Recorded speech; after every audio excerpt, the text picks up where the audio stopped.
Assalamualaikum warahmatullahi wabarakatuh. Salam guru penggerak. Halo sobat penggerak. Perkenalkan, saya Rian Yahya, calon guru penggerak 11 dari SD Negeri 4 Sinanggul, Kecamatan Lombo, Kabupaten Jepara. Pada video kali ini saya akan berbagi aksi nyata tentang diseminasi budaya positif di SD Negeri 4 Sinanggul. Silahkan menyaksikan.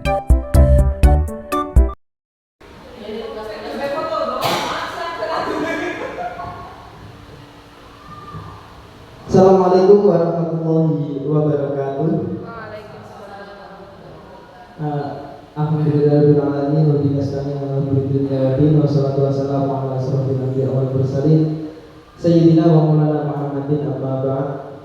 Kepada yang terhormat Ibu Kepala Sekolah, Ibu Sri Rahayu, dan yang saya hormati, kepada seluruh dewan guru dan staf yang sudah hadir, alhamdulillah, bersyukur kita masih bisa diberi kesehatan untuk bisa hadir pada acara siang hari ini, yaitu dalam rangka diseminasi modul 1-4, yaitu tentang penerapan budaya positif.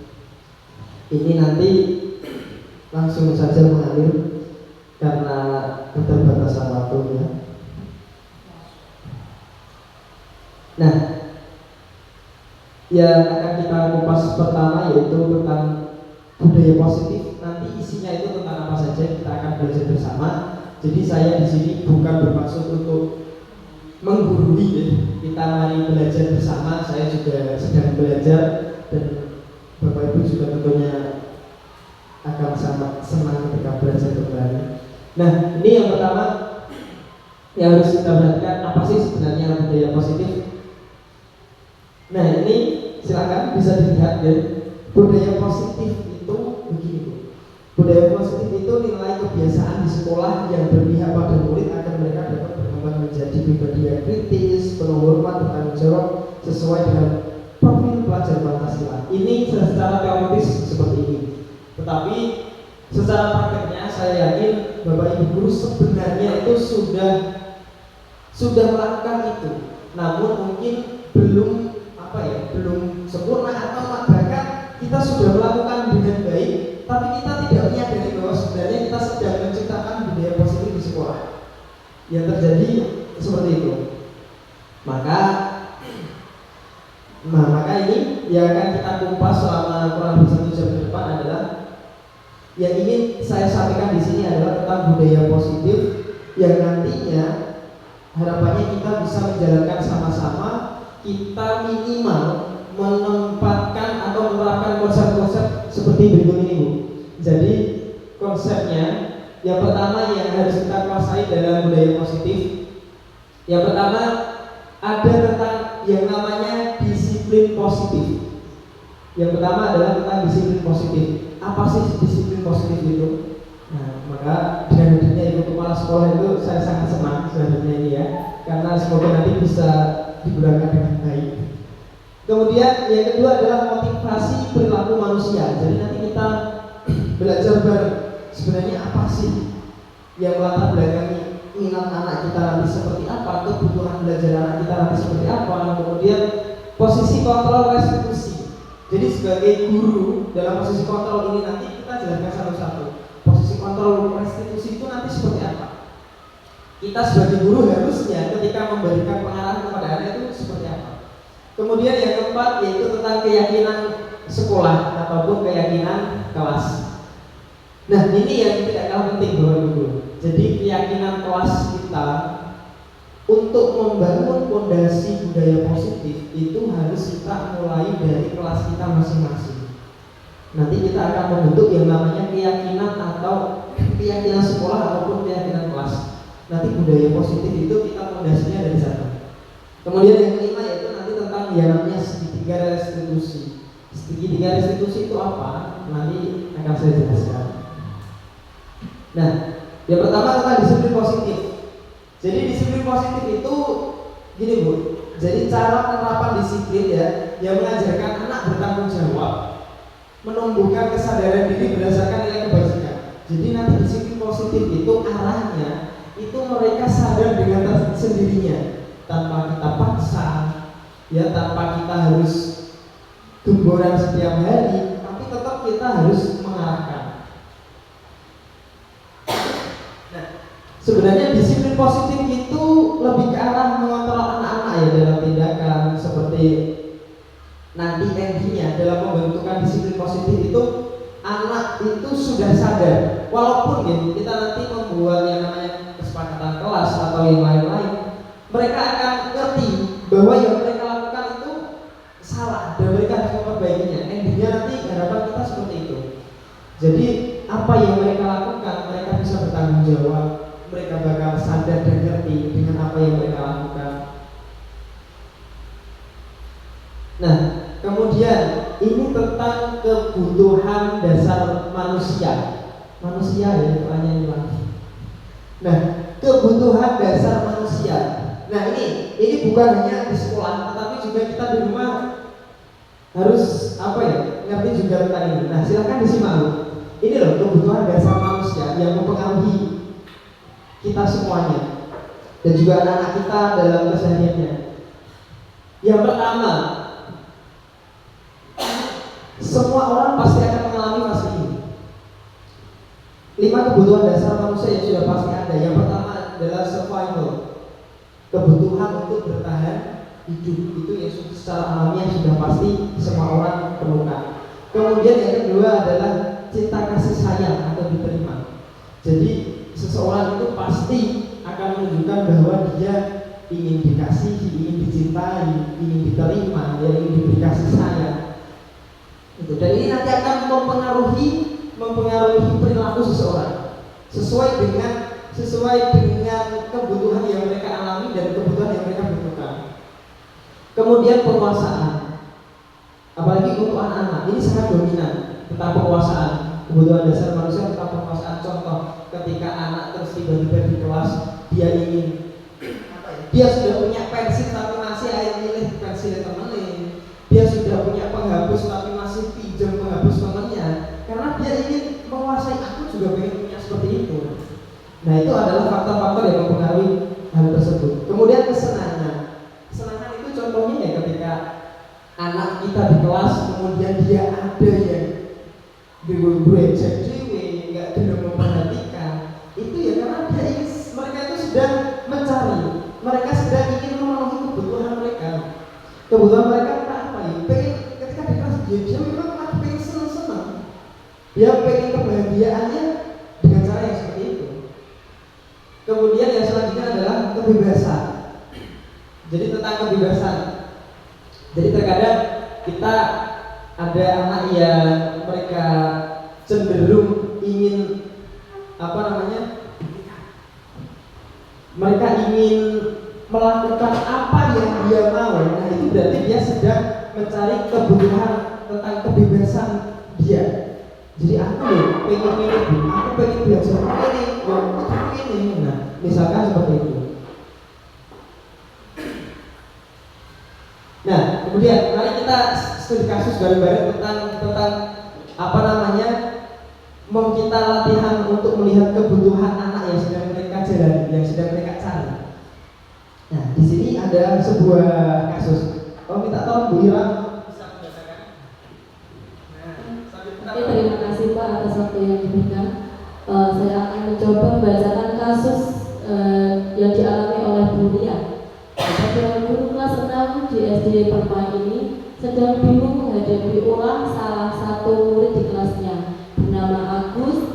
Beberapa anak telah datang dan mengeluhkan Agus yang sering meminta bekal makanan siang mereka dengan paksa. Jika Anda menghadapi situasi seperti Bu Ria, apa yang akan Anda lakukan?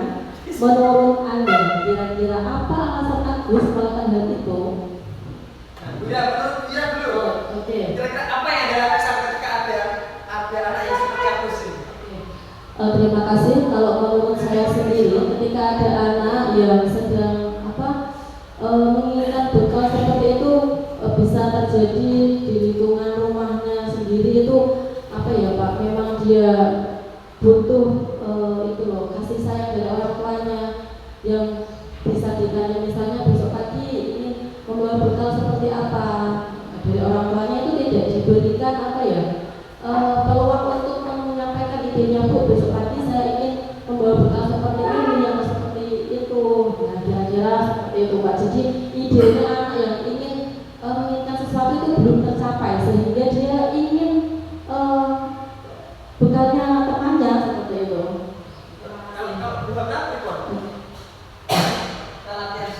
Iya, terima kasih. Untuk kasus Agus, kalau saya baca kembali, dia seringkali minta bekal makan siang temannya dengan paksa.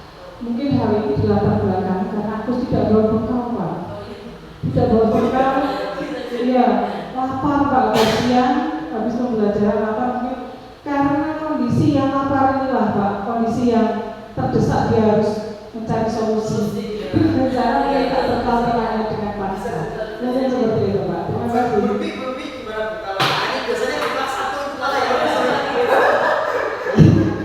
Terima kasih Pak Rian untuk menanggapi kasus anak yang suka makan sama temannya. Ini memang terutama di SD yang menengahnya tidak di kota-kota itu mungkin ya sudah terpenuhi ya untuk bekalnya ya. Kalau di SD yang di pedalaman seperti itu memang rata-rata seperti itu Pak. Seperti di tempat kita sendiri ini ya, itu meskipun sudah dikasih uang jajan sama orang tuanya itu masih saja minta kepada temannya, entah itu minuman atau makanan atau sebagainya.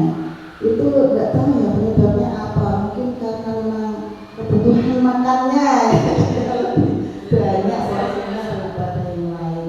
Dan yang jadi masalah itu seperti ini Pak, kalau kadang ya ada anak yang merasa risih kalau makanannya atau minumannya diminta, itu dia jadi tidak mau memakan atau meminum bekal yang dibawa dari rumah. Begitu. Ya, terima kasih.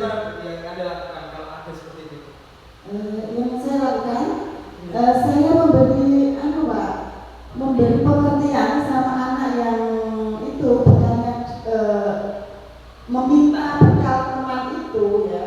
Itu saya kasih tahu karena temannya itu ada yang nggak nyaman dengan sisanya temannya itu, jadi saya beritahu Pak, sehingga besok lain kali saya menyarankan untuk anak itu membawa bekal sendiri ya, dari rumah. Kalau minumnya kurang saya suruh nambah minumannya, kalau makanannya kurang saya suruh minta untuk kepada orang tuanya minta ditambah bekalnya. Seperti itu Pak Rian. Terima kasih.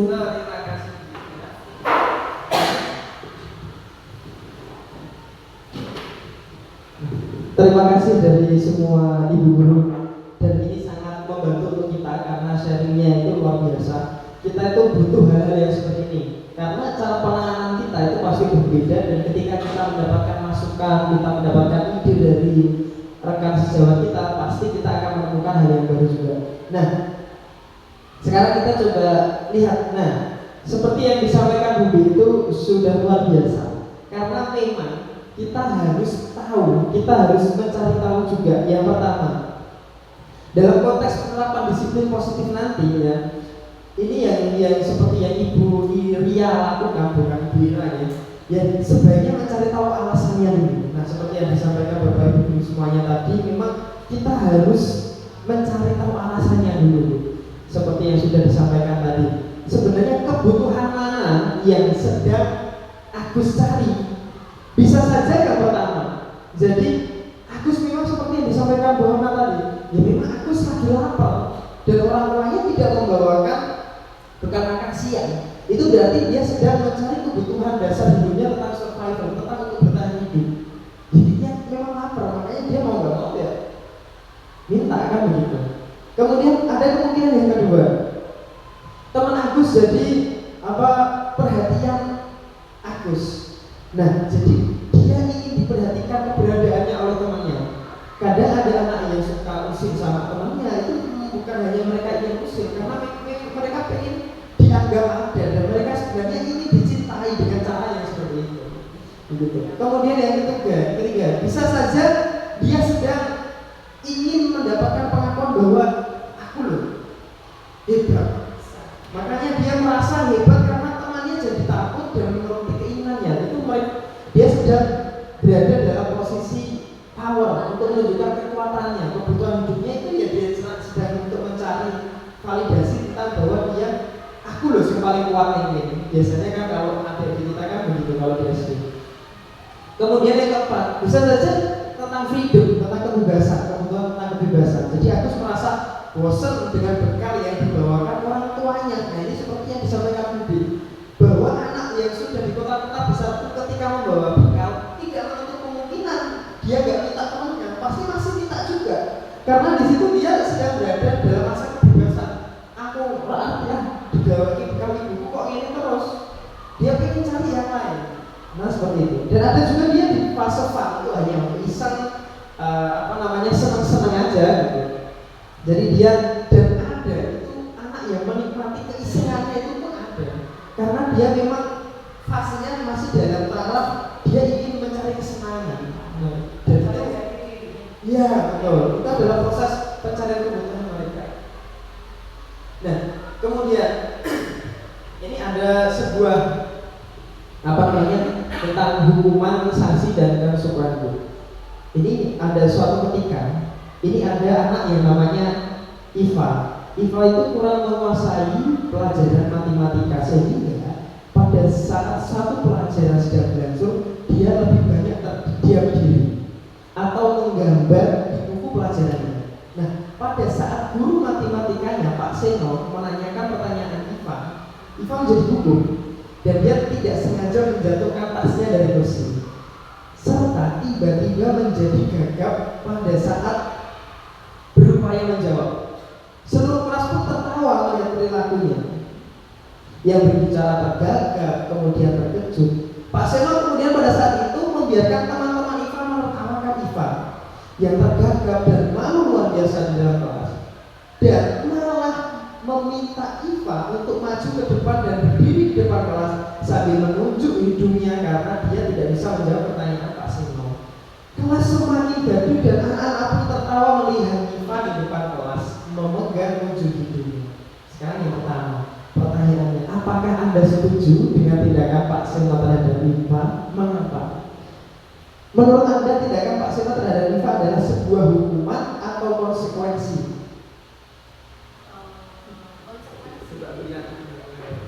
Nah, kira-kira setuju atau tidak? Kalau saya, menurut saya sendiri itu setuju, ada baiknya juga, tapi ada yang tidak setuju juga. Jadi ada dua kemungkinan. Yang pertama setuju karena itu juga konsekuensi dari anak sendiri. Pada saat dijelaskan oleh Pak Guru Pak Seno itu kenapa malah anaknya sendiri itu menggambar, tidak fokus. Jadi tidak salahnya juga Pak Seno memberi hukuman seperti itu agar tahu anaknya bahwa semua yang dilakukannya itu ada konsekuensinya tersendiri. Kalau dia sedang tidak mendengarkan, ya memang dia tidak paham atas apa yang dijelaskan oleh Pak Seno, dan kurang baiknya juga itu bisa mental anaknya juga dapat ngedrop gitu loh Pak. Terus tetapi kalau tidak gitu kan nanti malah keterusan seperti itu, jadi dia seenaknya sendiri. Kalau sudah diajar ya seenaknya sendiri, dia pengen menggambar ya menggambar, padahal nanti kan ada waktunya sendiri, saat menulis ada waktunya sendiri, saat dijelaskan ada waktunya sendiri, seperti itu.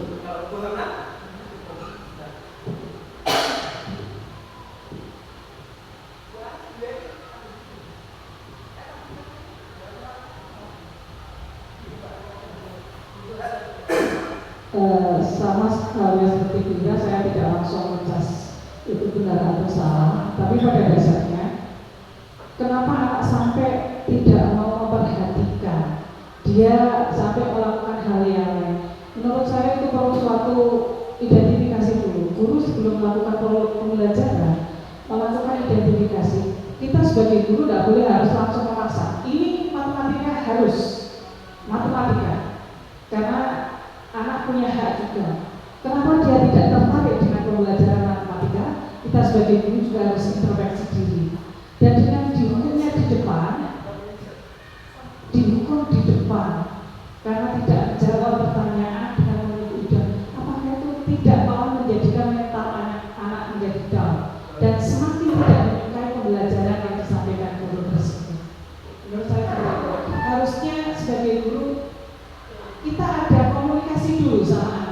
kenapa dia sampai tidak mau memperhatikan apa yang menjadi permasalahan yang dihadapi sampai dia tidak mau memperhatikan guru dalam mengajar. Terima kasih. Kalau Bubi ini pun kalau ada asik koyok Iva ini. Untuk menjawab pertanyaan dulu ya Pak ya, apakah Anda setuju? Kalau saya tidak setuju Bapak. Alasan saya karena di sini sebagai seorang pendidik kita harus tahu dulu, kita harus melakukan asesmen sebelum melakukan pembelajaran ya. Kita harus mengetahui, mengelola informasi untuk kebutuhan pendidikan peserta didik. Dia itu butuhnya itu apa? Kemudian untuk masing-masing anak itu kan mempunyai tingkat kecerdasan yang berbeda-beda, Pak. Ya kan? Nah, dari situ maka kita tidak boleh memberi sanksi seperti itu. Jadi oleh karena itu awalnya itu kita harus merencanakan tujuan pembelajaran dulu, kemudian merencanakan asesmen pembelajaran itu yang lebih penting Pak, sehingga nanti bisa ketercapaian pembelajaran itu bisa maksimal. Itu aja Pak. Terima kasih. Menurut jenengan itu termasuk hukuman atau konsekuensi? Oh iya, bisa masing-masing itu pendapat saya itu bisa dikatakan hukuman bisa Pak. Karena apa? Anak itu merasa seperti terhakimi ya kan Pak. Kalau konsekuensi itu ya bisa juga sih Pak. Gitu ya. Terima kasih. Nah, terima kasih. Jadi pendapat-pendapat jenengan itu saya yakin tidak ada yang sama. Karena semuanya tergantung latar belakangnya tadi kondisinya seperti apa. Karena semuanya pasti berbeda.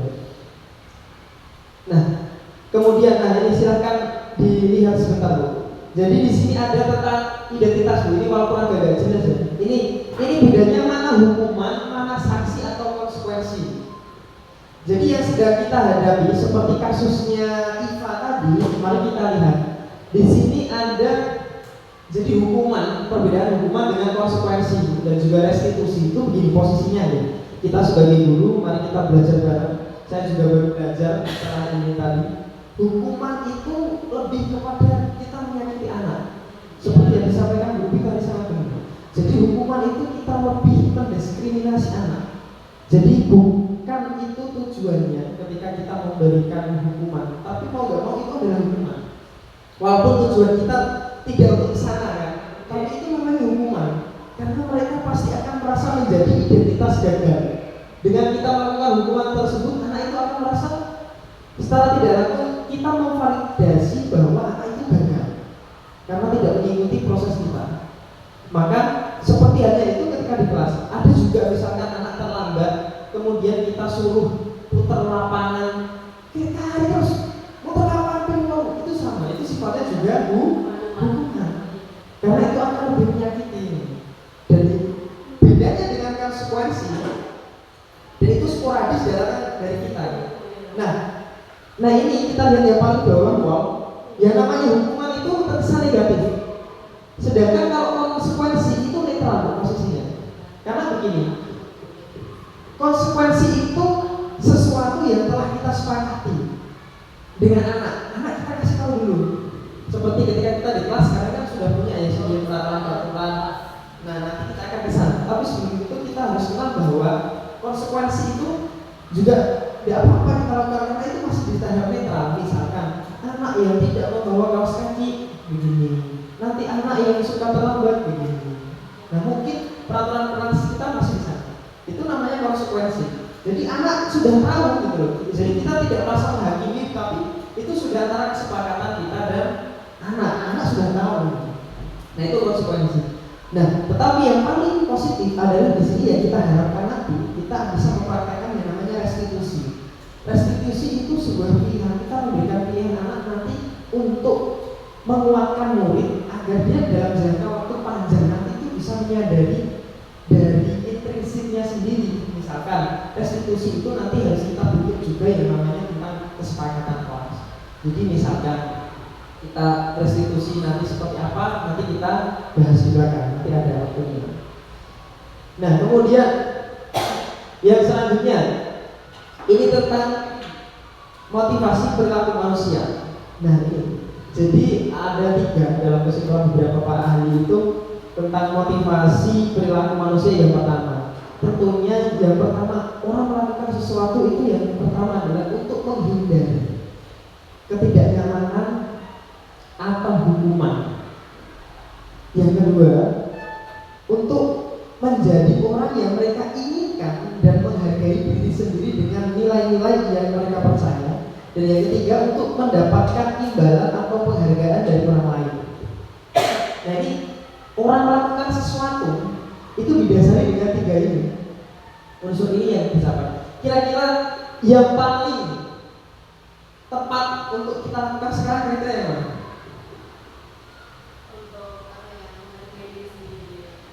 Yang menangani dengan baik itu.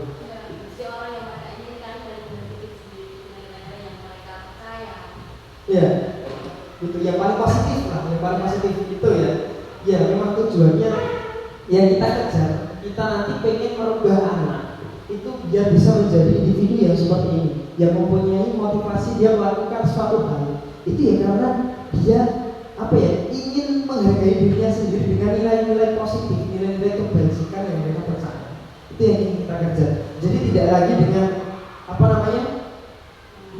kita mensosialisasikan yang namanya hukuman, terus kita memberikan iming-iming imbalan. Nah, nanti kita mencoba untuk proses ke sana agar anak menjadi individu yang seperti ini, yang menjadi yang mereka inginkan sendiri.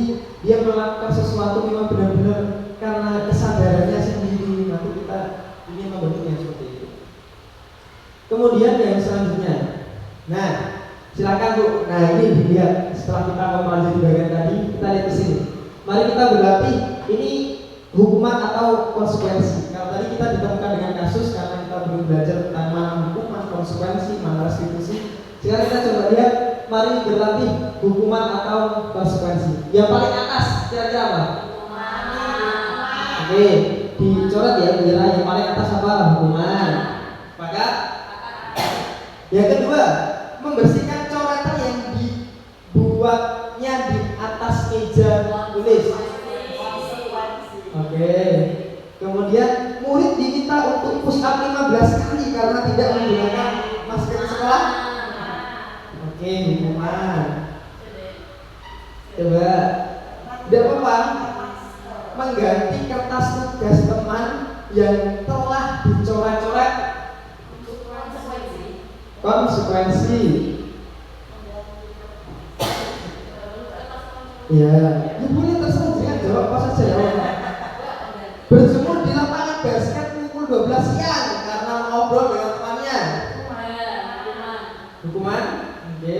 Murid diminta bertelanjang kaki sepanjang hari karena tidak menggunakan sepatu warna hitam sesuai peraturan sekolah.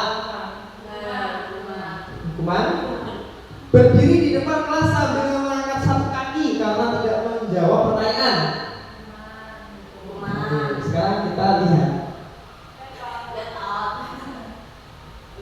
Oke, tepuk tangan luar biasa.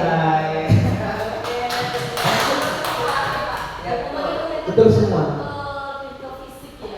Ya, intinya hukuman itu lebih kita menyakiti. Nah, itu hukuman. Entah itu menyakiti fisik, menyakiti perasaan, menyakiti mental, itu namanya hukuman. Dan itu tidak ada sosialisasi dengan anak. Pokoknya lebih ke fisik, mental. Nah, kalau konsekuensi itu berarti membersihkan coretan, itu berarti dia mencoba harus mengembalikan apa yang sudah dilakukan. Iya, betul. Jadi misalkan mereka mengotori lantai, ya gimana caranya biar lapangan jadi bersih? Mereka itu namanya konsekuensi. Asalnya bersih, ya kita bersihkan lagi. Ini belum sampai ke tahap restitusi. Nanti kita ada kasus lagi tentang restitusi. Selanjutnya adalah posisi kontrol restitusi. Ya, ini nanti lah. Nah, ini kita sebagai guru semoga nanti bisa menjadi pendidik seperti ini sama-sama ya. Nah, ini terdapat 3 posisi kontrol dalam restitusi. Yang pertama, guru sebagai penghukum. Nah, nanti kita coba lihat. Saya pun kemarin juga baru belajar ini juga berpikir, oh ternyata selama ini saya masih ada di tahap ini. Ya. Jadi yang pertama guru sebagai penghukum. Terus yang kedua guru sebagai teman. Ya. Guru sebagai pembuat merasa bersalah. Membuat merasa bersalah berarti gue dulu, kok telat gue? Berarti masih tahap guru sebagai pembuat merasa bersalah. Jadi iya benar itu salah, itu kita salahkan. Nah itu. Dan saya pun terkadang masih ada di tahap itu, makanya kita yang belajar bisa. Kalau penghukum itu ketika anak telat, ya harus langsung, gue cari muter lapangan ke 10. Nah itu kita penghukum. Nah kalau seperti ini tadi kita ngomel sendiri biasanya, gue telat bilang,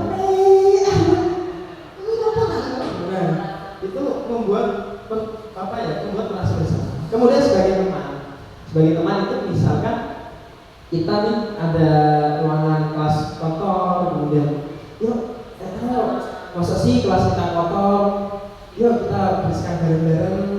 Gimana sih ini kelasnya biar bisa jadi bersih? Itu berarti lebih kepada kita guru sebagai teman.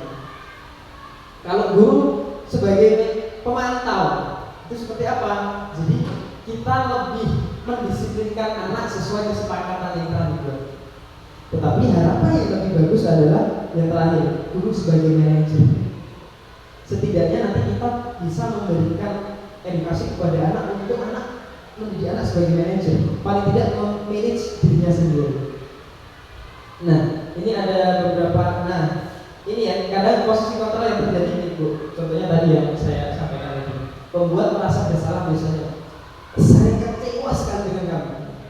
Kamu sudah saya ajar seperti ini, tapi kamu masih saja belum bisa. Membuat merasa bersalah. Kemudian kalau penghukum ya tadi, gue kan benar, kok salah, mesti kan dari nak ngomong.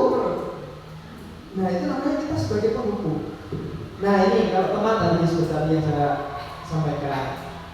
Ayolah ibu bapak ya ikut ini misalkan kayak ngajak lomba dan lain-lain, itu berarti kita ada posisi yang kemudian yang pemantau. Nah pemantau ini kayak yang biasanya sebenarnya kita sudah lakukan karena kita ngasih penghargaan kepada anak yang memberikan motivasi kayak apakah kamu mau mendapatkan stiker bintang hari ini, siapa sih pengen untuk bintang kalau ibu guru bapak guru biasanya gitu. Nah itu kita lebih pemantau untuk memancing untuk berikan stimulus kepada anak.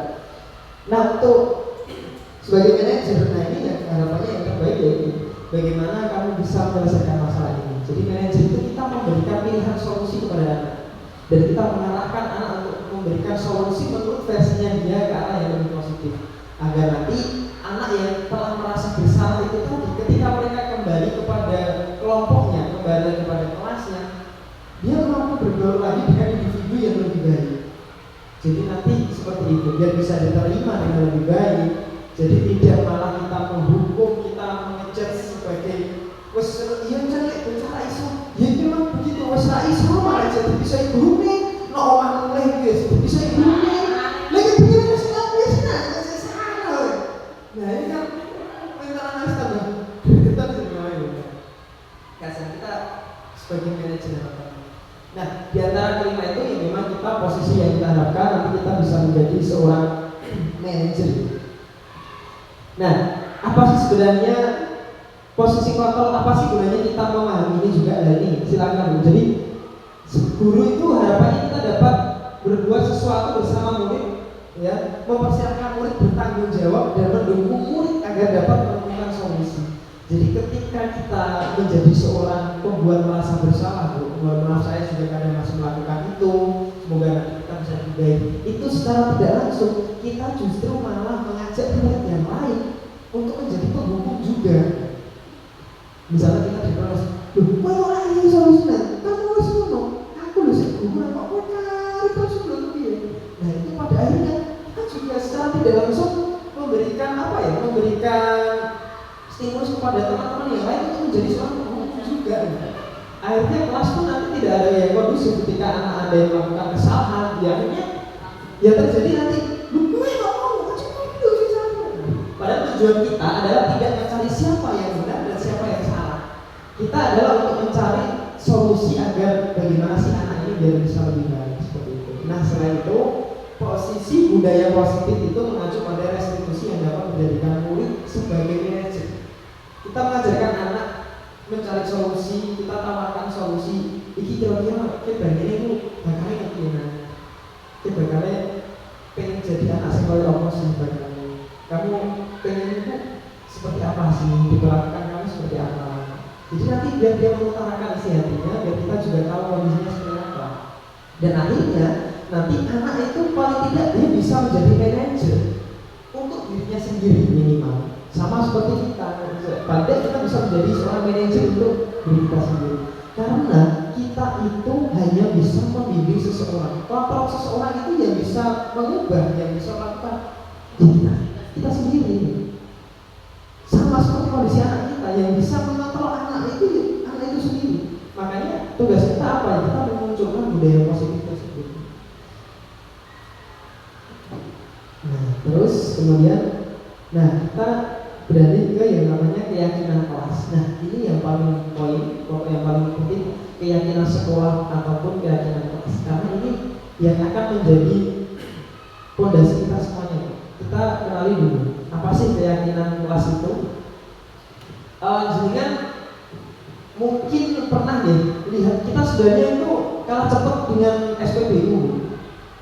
Sekarang jangan tahu keyakinan kelas itu kan sekolah berupa pernyataan-pernyataan universal yang mudah diingat dan dipahami dan harus diterapkan di lingkungan sekolah. Jadi keyakinan ini tuh sifatnya yang penuh kebijakan dan universal umum.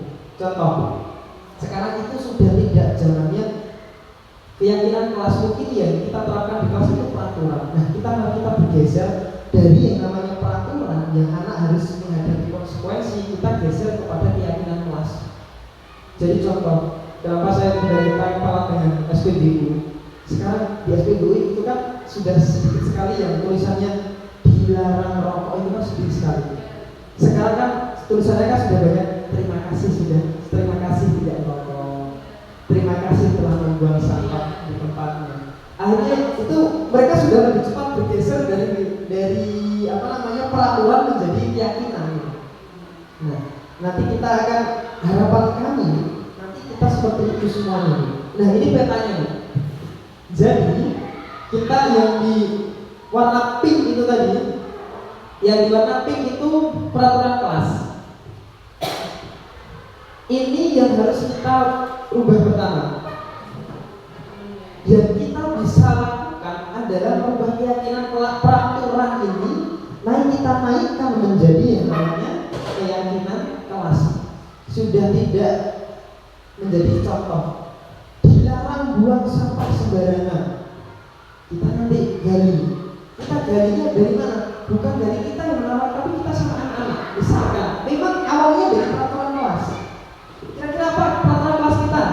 Kita harus membimbing untuk mereka mengutarakan. Jadi kita hanya memberikan stimulus terus. Kelas kita ini peraturannya apa? Nah, kita memang dari peraturan, terus nanti kita bimbing lagi. Jadi keyakinan. Contoh nih, Bu, orang buang sampah sembarangan, Bu. Dilarang buang sampah sembarangan. Nanti akan menjadi dilarang buang sampah sembarangan itu kira-kira nilai kebajikannya apa? Nilai apa yang bisa kita ambil dari tidak membuang sampah sembarangan? Nanti bagaimana ya? Nilainya kira-kira apa tidak membuang sampah sembarangan itu? Kalau kita ubah ke keyakinan kelas, contohnya apa berarti? Dari dilarang buang sampah sembarangan, kalau dirubah menjadi nilai kebajikan yang positif, yang singkat dan padat itu apa? Singkat, jelas dan padat. Terima kasih sudah membuang sampah. Ayo buang sampah pada tempatnya. Dan nilai-nilai yang terkandung di situ apa? Nilai kebersihan, cinta lingkungan. Nah, nanti kita harus seperti itu. Ayo cintai lingkungan, ayo cintai kelas kita. Nanti arahnya ke situ.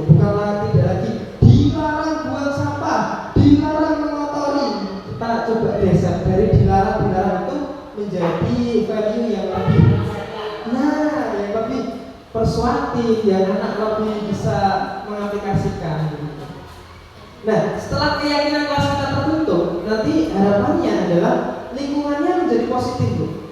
Jadi kalau di konsekuensi tadi kan hubungannya dengan peraturan. Jadi anak ketika tidak membuang sampah, dilarang buang sampah, oh berarti aku masih ada sebuah paksaan kan. Ketika sudah berupa persuasif ajarkan menjadi nilai kebajikan, itu mereka harapannya nanti akan menumbuhkan lingkungan yang positif karena dia mulai sadar sendiri, dia terbiasa. Tidak karena dia nanti apa ya, posisi dia melakukannya, motivasi dia melakukan itu tadi, itu bukan karena dia takut hukuman, bukan karena dia iming-iming, tapi karena kesadaran dia ingin menjadi dirinya sendiri tadi. Motivasi berperilaku tiga manusia tadi. Setelah itu lingkungannya sudah positif, barulah budaya positif itu nanti bisa kita jalankan rodanya. Nah sekarang, nah ini Bu, coba ini tabel yang akan kita gunakan yang semoga nanti bisa berguna untuk semuanya di kelas-kelas deh, harapannya nanti bisa kita aplikasikan. Contohnya begini Bu, antara kita merubah keyakinan kemudian kita rubah ke peraturan, kita rubah ke keyakinan. Contohnya misalkan selalu kembalikan buku pada tempatnya. Nah itu peraturannya di kelas harus itu, misalkan ada pojok baca kan, maka itu adalah keyakinan yang kita masukkan di situ adalah tentang tanggung jawab. Keyakinan kelas kita apa? Tanggung jawab. Jadi ketika nanti ada anak yang tidak mengembalikan buku pada tempatnya, kita tidak menanyakan lagi. Ayo masih enggak keyakinan kelas kita apa? Kita harus tanggung jawab dulu. Nah gitu. Jadi mereka akan kita buat refleksi terus menerus.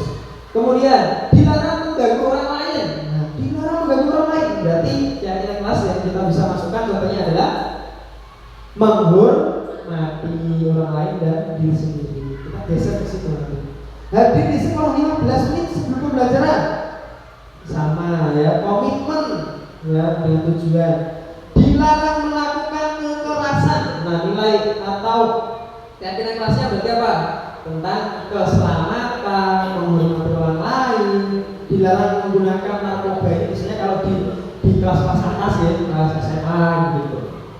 Gunakan, jangan berlari di koridor kelas atau lorong kelas. Itu berarti tentang apa? Tidak, jangan berlari. Nah, jadinya adalah tentang keselamatan dan keamanan. Nah, itu contohnya begini. Nanti harapannya kita gitu ya. Nanti semoga kita bisa menggeser itu dari peraturan berubah menjadi keyakinan kelas. Kita yakinkan karena itu nanti ada hubungannya dengan hal yang terakhir yang akan kita pelajari ini Bu, yaitu tentang segitiga restitusi. Maka sebelum kita menjalankan segitiga restitusi, kita sudah seyogyanya kita menerapkan dulu keyakinan-keyakinan kelas di kelas-kelas kita. Nah, maka setelah keyakinan kelas terbentuk, nanti kita ketika menjalankan segitiga restitusi itu akan lebih mudah aplikasinya. Karena apa sih segitiga restitusi itu? Sebentar. Nah ini tahapan segitiga restitusi. Nah segitiga restitusi itu ada 3 tahapan, namanya aja segitiga. Yang pertama yaitu menstabilkan identitas, yang kedua validasi tindakan yang salah, yang ketiga menanyakan keyakinan. Nah kemudian kita lihat dulu, nanti ada tabelnya, nanti saya lihat. Yang pertama, menstabilkan identitas. Nah ini, ketika kita menjadi seorang bapak ibu guru yang ingin menggunakan segitiga restitusi, kita harus tahu ini Bu. Yang pertama, menstabilkan identitas. Jadi yang kita lakukan adalah bahwa membuat kesalahan adalah bagian dari proses pembelajaran. Contoh nih, ono bocah kayak mau senengane telat, senengane ora garap, senengane ora gelem ngajar topik ya. Ya kita atau ini yang sering terjadi di sekolah kita itu kan, apalagi yang anak-anak yang masih kelas bawah itu pasti sering yang namanya apa itu berkelahi ya. Nah itu yang ketika berkelahi itu kita harus bisa menenangkan dulu, menstabilkan identitasnya. Misalnya kemarin ada anak saya kita panggil dari kantor, posisinya masih jadi emosi. Itu kan kita harus bisa menstabilkan. Dia mau ceritanya kepiye. Nah, biarkan dia bercerita, biarkan seolah-olah itu apa yang dia lakukan itu memang benar menurut dia. Kita harus menstabilkan itu. Jadi dari identitas mereka yang gagal, nanti dia akan berpikir, oh mau anti ngomong, ya apa-apa, kabeh itu ya tahu ngono kuwi lah, kabeh itu tahu ngono kuwi. Nah ini yo, mosok kabeh ngono terus. Nanti kan setelah kita merasa di pihak dia, nanti dia akan nyaman. Nah kita buat nyaman dulu. Jadi jangan langsung, kue ini cuma sekali, mau nggak jangan di sini, kue lo jawab tuh jangan seperti itu. Setelah menstabilkan identitas, setelah itu tadi ya, ini beberapa kalimat ya untuk menstabilkan identitas Bu, kalau ada anak kita melakukan kesalahan. Yang pertama, contohnya kayak gini, yus apa-apa, berbuat salah itu ya apa-apa. Orang manusia sih, wah pinol ini orang. Nah, tapi kan kita bisa menyelesaikan ini dengan baik-baik. Bapak Ibu guru tertarik mencari siapa? Tidak tertarik kini itu mencari solusi, bukan mencari sopo sing salah, sopo sing bener, sopo sing ngaliti. Nah, kita tidak mencari itu, tapi kita mencari solusi. Yo kamu berhak melakukan itu tidak apa-apa. Kita itu langkah menstabilkan dulu. Nah, setelah dia sudah stabil, kita sudah ada di pihak mereka, barulah kita menjalankan yang namanya validasi tindakan yang salah. Bahwa tindakan mereka yang memang salah. Nah, validasi tindakan yang salah dilakukan berdasarkan prinsip bahwa setiap perilaku berupaya memenuhi suatu kebutuhan tertentu tadi. Ya tentunya dia melakukan itu, ya mesti ada alasannya. Makanya kita tanya, terus mau ceritanya gini nah, lalu pertanyaan kita, apa? Dia kan mencoba dia bersahabat. Nah, nanti akan ada keterbukaan antara kita dengan anak. Nah, contohnya begini, Yus, kamu pasti punya alasan mengapa kamu melakukan itu. Anak kan begini, Yura apa? Tapi kita mau bisa melakukan itu ceritanya. Kita pancing dengan yang seperti itu. Nah, setelah validasi tindakan yang salah, barulah kita hubungkan dengan keyakinan kelas, menanyakan keyakinan kelas tadi. Makanya kita harus bisa membuat keyakinan di masing-masing kelas kita. Terus ketika sudah, baru kita menanyakan, nah masih ingat nggak keyakinan kelas kita apa? Yang kira-kira sedang tidak kamu lakukan ini. Nah nanti akan ingat, oh ya Pak, saya tidak menyayangi teman, tidak menghargai teman. Nah nanti akhirnya mereka kita latih untuk ke sana.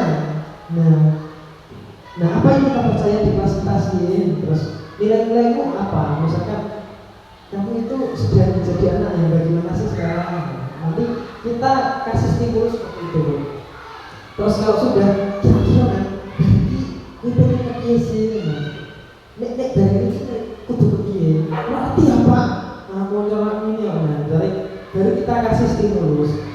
Ya, keyakinan kelas kita kok. Kamu menghargai teman kalau itu. Nanti mereka biar mengembangkan. Nah ini tahapannya tadi. Setelah yang saya sampaikan ini, gambarannya begini. Dari segitiga restitusi, yang pertama menstabilkan, terus validasi tindakan yang salah, menanyakan keyakinan. Kemarin saya sempat begini ketika di forum.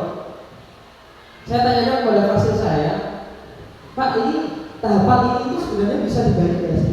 Contohnya nih, saya waktu itu bingung tentang validasi tindakan yang salah dengan menstabilkan identitas. Saya berpikir bahwa ya wes cek salah dulu. Nah, tahapan saya kan baru di situ waktu itu kan menyalahkan anak, dan kemudian baru menanyakan dengan kelas. Ternyata memang nggak bisa. Tahapannya harus seperti ini. Kita stabilkan buku individunya, baru kita nanti ajak mereka untuk mengakui bahwa yang dilakukannya itu tidak benar, tidak sesuai nilai-nilai yang kita sepakati di kelas. Tahapannya memang begitu. Nah, sekarang ini ada contoh video Bu, tentang contoh dari restitusi ya. Ini bisa kita lihat sama-sama. Coba.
Jadi itu gambarannya kalau pakai bahasa Indonesia. Kalau kita pakai bahasa Jawa ya beda. Kalau saya kemarin mempraktekannya lebih nyamannya pakai bahasa Jawa. Jadi kita benar-benar mendekatkan diri dengan anak. Iya, kayak tadi kan masa kita kalau anak SD ya, kalau SMA mungkin oke lah, masih relevan. Kalau anak SD kan nggak mungkin kita. Karena kira-kira setelah ini pengen menjadi individu yang seperti apa? Benar kan? Paling ya paling nggak kalau anak SD kan, kenapa ya nan? Iki sakit tuh pengen itu apa ya? Maksudnya pengen terus. Kira-kira belajar sampai ini bakal itu piye kowe? Anu Pak, aku tetap bakal Pak ini Pak. Enak tak sih jadi ngomong itu? Ya kamu Pak enak Pak. Ya nanti kan begitu. Jadi penerapannya tidak harus seperti ini, tapi paling tidak kita melakukan tahapan lain. Pasti gaya kita pasti berbeda. Setiap guru pasti punya caranya masing-masing. Maka harapan kita semuanya nanti kita bisa menerapkan itu deh. Kita bisa menerapkan restitusi sama-sama. Ya, terima kasih ya sudah disampaikan guru. Terima kasih. Semoga nanti kita bisa mempraktekkan itu, kita bisa menggunakannya, kita bisa membuat keyakinan kelas di masing-masing kelas kita untuk memudahkan kita melakukan langkah-langkah restitusi tadi. Ya, mari kita menjadi manajer untuk diri kita sendiri dan untuk anak-anak kita. Dan semoga apa yang kita pelajari ini, yang kita pelajari bersama, sekali lagi saya bukan menggurui, tetapi saya juga masih belajar bersama. Semoga nanti hal ilmu yang sedikit ini bisa bermanfaat untuk kita semua. Ya. Tentunya tentang budaya positif. Dan ternyata Bu, sebelum saya mempelajari ini dan akhirnya saya sudah ternyata sekolah kita itu ya sudah menjalankan budaya positif loh. Contohnya jelas ada ya. Salah satunya Bu, kita mengaturkan 5S, senyum salam sapa setiap pagi, itu juga termasuk sudah budaya positif. Kita berdoa bersama dengan tertib, itu yang budaya positif, mengajarkan anak tertib, disiplin. Akhirnya sekarang alhamdulillah anak yang telat itu agak berkurang loh. Kalau jangan maunya dari Tuhan. Kalau biar kan kita sudah di kelas kan masuk banyak ya kan. Sekarang sudah agak berkurang.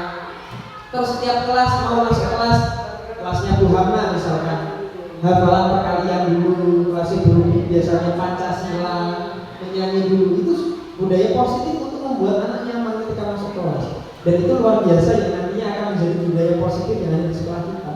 Maka ketika kita ditanya orang, kelas kamu masalah budaya positif kamu ya ada, tapi kita belum menyadarinya ya. Dan ada.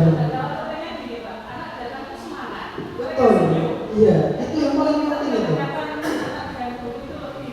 Iya, saya juga merasakan bahwa anak akhirnya loh mau komunikasi. Karena saya juga pengen dekat dengan anak. Contohnya kelas 1 saya nggak ngajar kelas 1, anak bisa kenal dengan saya karena kalau pagi walaupun saya cuma 5 menit ya ikut, anak kan tahu. Kalau dulu kan nggak tahu, zamannya kelasnya Ata itu kan juga nggak kenal. Iya, kalau ini akhirnya kan bisa dekat. Ya semoga nanti budaya positif itu bisa lebih baik dan kita konsisten sama-sama ya. Terima kasih banyak atas waktunya Bapak Ibu guru yang terhormat, dan terima kasih juga waktunya Ibu Kepala Sekolah yang sudah hadir, Bu Sri Rahayu. Ya semoga nanti bisa diterapkan di Inggris. Ya. Oke, terima kasih dari saya. Apabila ada salah-salah kata mohon maaf yang sebesar-besarnya. Bila itu ada.